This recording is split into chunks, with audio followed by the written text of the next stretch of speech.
Well, good morning. It is very wonderful to be here.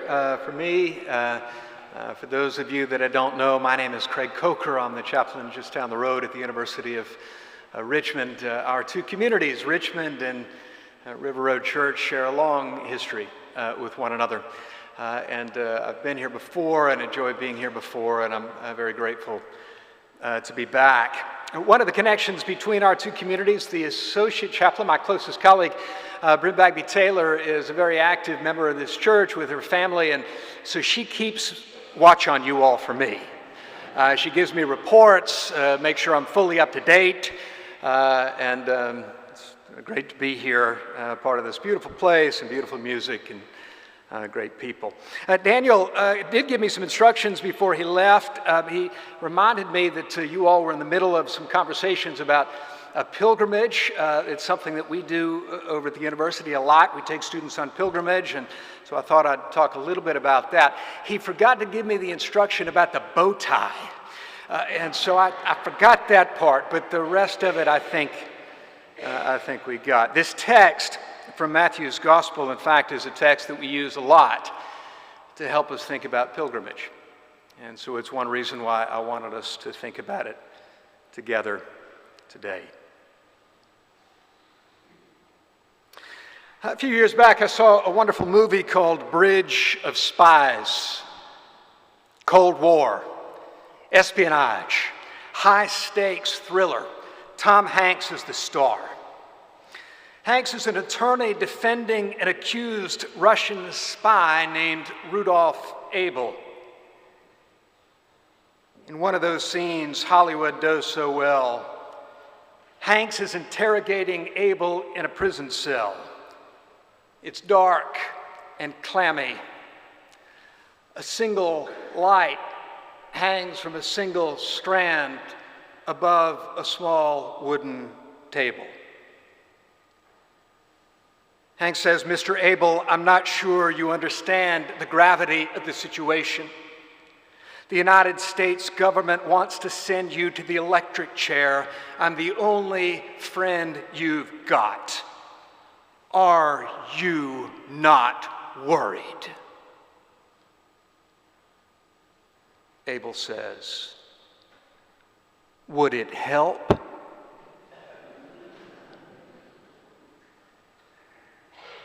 I wonder, when you worry, does it help?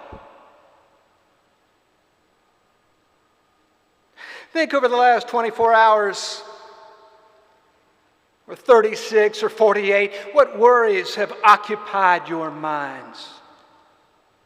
What have you heard others worrying about? Does it help? This subject of worry and anxiety are so close to Jesus' life and ministry that here we are in the 6th chapter of Matthew's Gospel, the end of the central sermon that Jesus preaches, the Sermon on the Mount. Jesus has gone through the Beatitudes. Jesus has gone through love of enemies. Jesus has gone through not judging others. And here towards the end of the sermon, he wants to talk about worry. There must be something in the human condition so full of worry and anxiety, so troubled by the events of the past, so anxious about the future yet untold. We worry about tomorrow, what may happen, what may not happen in a world filled with constant streams of information, with headlines that often bring bad news, with people whom we care about struggling, we ourselves struggling to put life together. It seems it's impossible to avoid worry, anxiety. And because we can't avoid it, there are plenty of myths about ways we might be able to overcome it. Like this myth: if I'm just successful enough, if I've got enough money and social status, then I'll be insulated from life's troubles and I won't need to worry. Or this one: if only I didn't have this particular set of problems. If I had a different set of problems, if I had somebody else's problems, well, I could handle those. It's just these.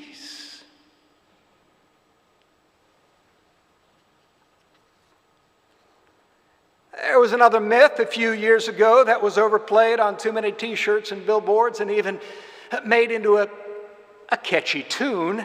Don't worry, be happy. That myth had no traction for anyone who's seen the sunny side of life flipped suddenly upside down. Here's another one. Just eliminate your worries. Just get rid of them. And this myth encourages us to choose from an all-you-can-eat buffet of options. Medicines, chemicals, addictions, a variety of other mind-numbing mechanisms falsely promise to take our worries away without any effort on our part. We're awash in worry. We're awash in myths about worry. We're awash in worries about being worried. I know someone who once decided to give up worry for Lent because she was worried that she worried too much. But then, when Lent was over, she became worried about whether or not she should take worry back up again.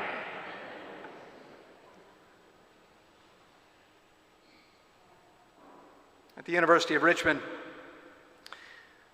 the last several years have brought an increasing amount of mental health crisis and awareness to our campus.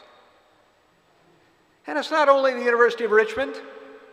Colleges and universities across the country have seen this spike in mental health concerns. And it was, by the way, on the rise before COVID. COVID was kind of rocket fuel to that spike, but the trend line was up and to the right. On one level, this is a good thing in the sense that young adults and others recognize that mental health issues are real. And the more that happens, they become less stigmatized, more able to seek counseling and other forms of help, and thus are more likely to find their way through. On another level, of course, it's concerning. More and more students reporting concerns with anxiety and depression, substance abuse and addiction, and various forms of eating disorders. And I suspect it may be kind of tempting for those of us who are beyond that adolescent stage to say, well, glad it's them and not us. But that's not true. It's them and it's us. These challenges aren't the sole domain of the young. They persist and they come back like the refrain of a recurring song that just pops up in our lives, but with a different melody behind it.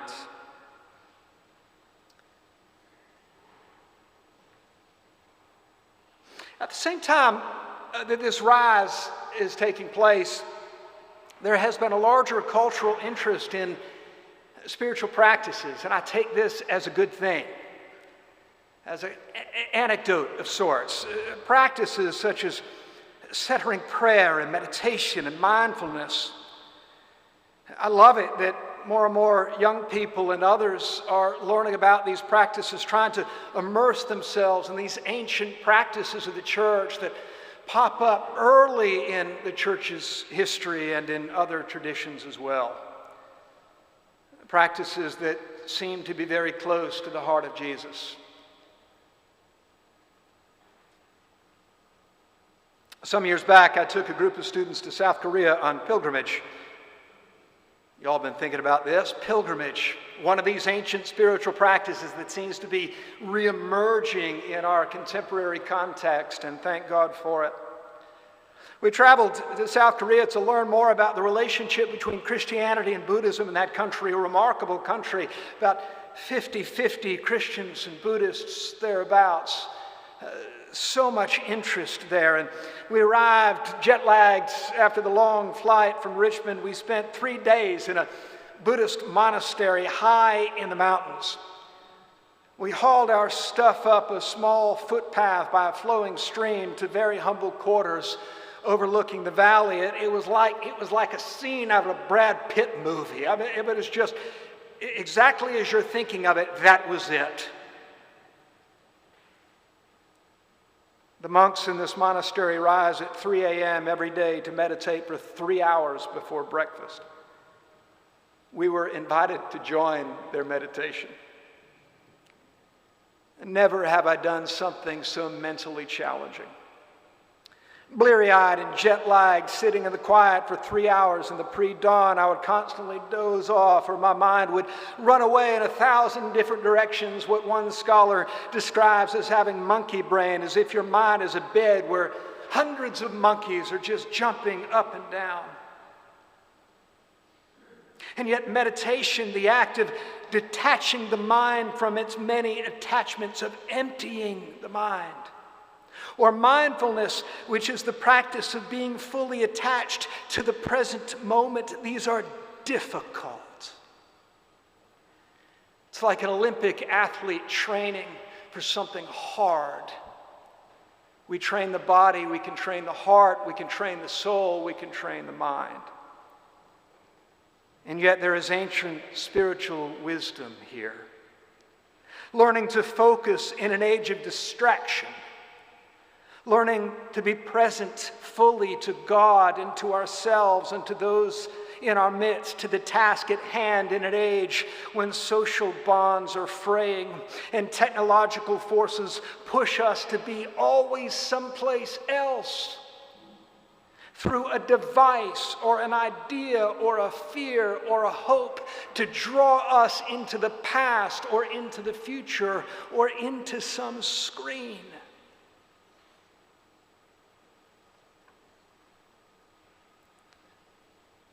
I have a Buddhist friend who says, Buddhism is fundamentally about just being present in the moment.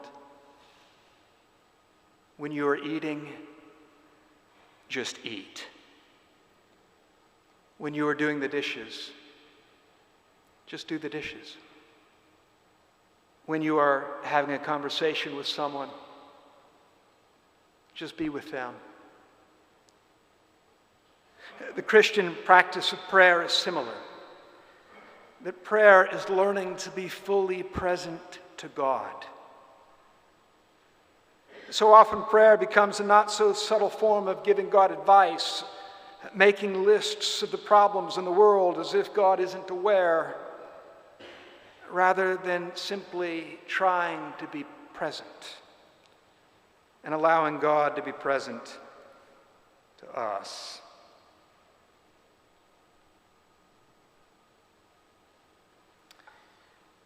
On pilgrimage, we learn to be present in the moment. We learn that the destination will get there, but it can't be hurried. You simply have to go step by step until the trail ends.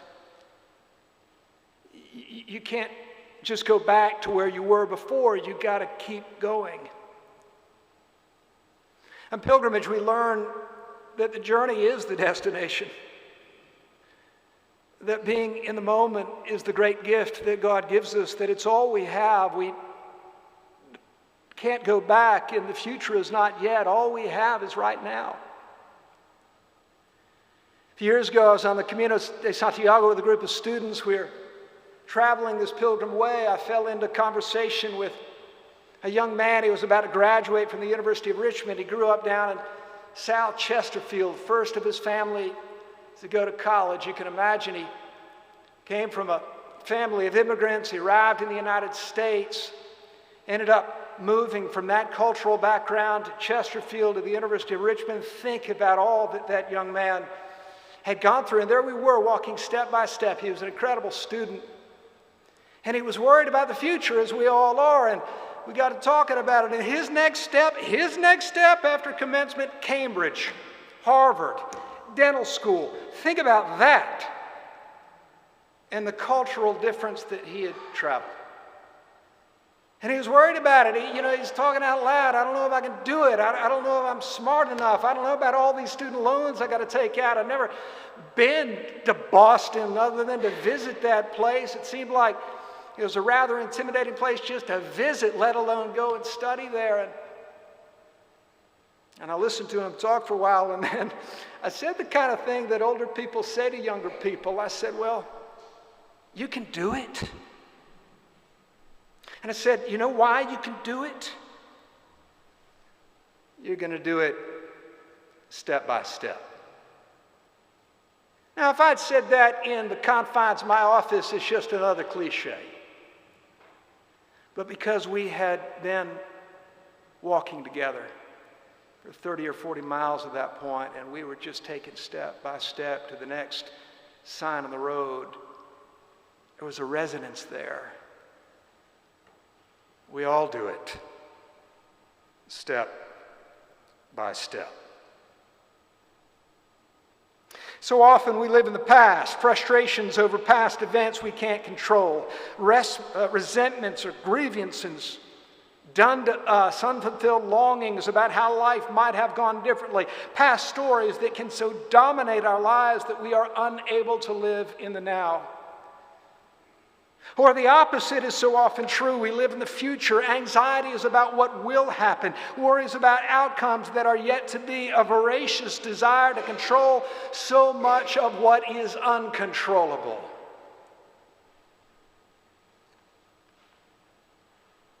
My friend Pete Levinas, who's the director of counseling and psychological services over at Richmond, he says that we could address half of the mental health concerns amongst students and the rest of us, for that matter, if we get three things right: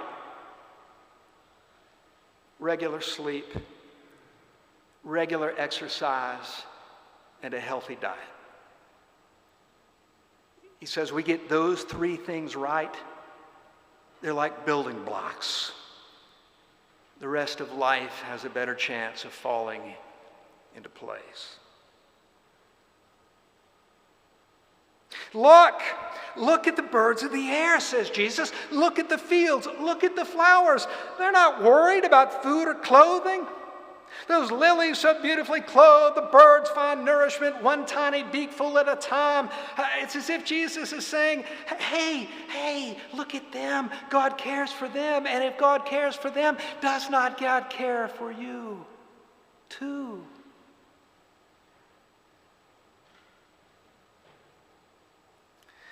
Last time I read this passage a couple of weeks ago. It's a pilgrim passage. It's a passage we often read on pilgrimage. We were with students on a pilgrimage out in Wyoming, just east of Yellowstone, and we had gotten up early for a morning devotion, and we're standing out there in the fresh spring of a Wyoming springtime, just breaking forth, a few flowers just starting to bloom, in the kind of the dawn had broken, and we read this passage, and I tell you, when you read the passage and you hear the birds chirping, and you read this passage and you see the flowers in the field, when you read this passage and you feel the wind blow in your hair,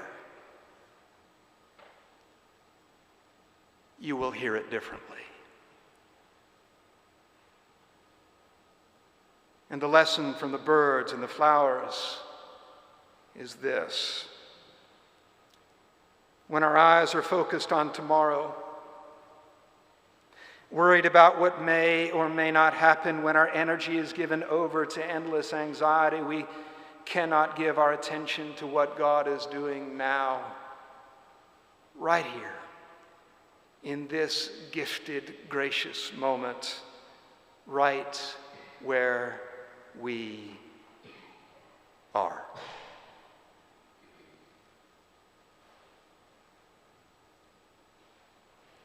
There was an internet meme floating around several months back that caught my attention. The scene is that of a man and a dog sitting on a bench. We see them from behind. They are surveying a pastoral scene of trees and flowers. Two thought bubbles float above them. The first comes from the man's head, and a word cloud emerges. The words are these: mortgage, kids, work, lawn, bills, family.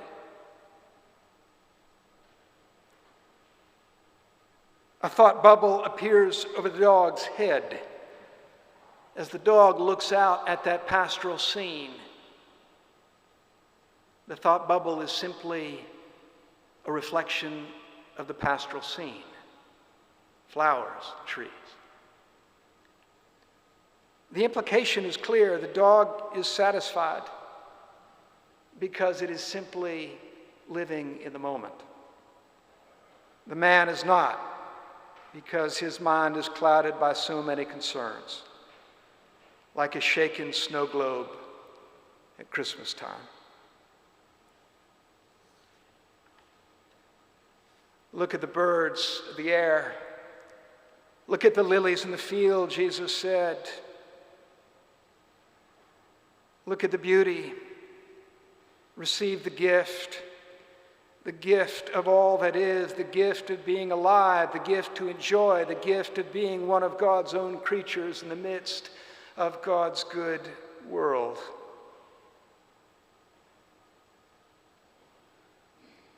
The gift to discover God's lavish goodness that is already there, that is free to receive, to celebrate, to savor, to share. And thus the trouble with worry is just that. We're frozen in the moment, frozen by anxiety, dragged down by woulda, coulda, shoulda, imprisoned by a future beyond our control.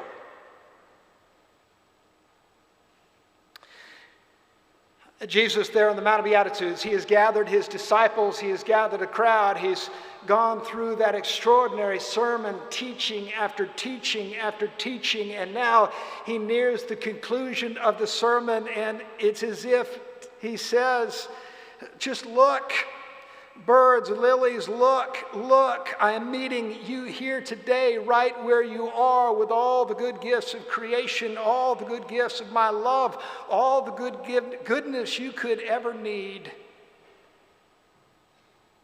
And I'll give you your tomorrows. I'll give you your tomorrows. One step at a time. For all of your tomorrows already belong to me. In the name of the living God, Father, Son, and Holy Spirit. Amen.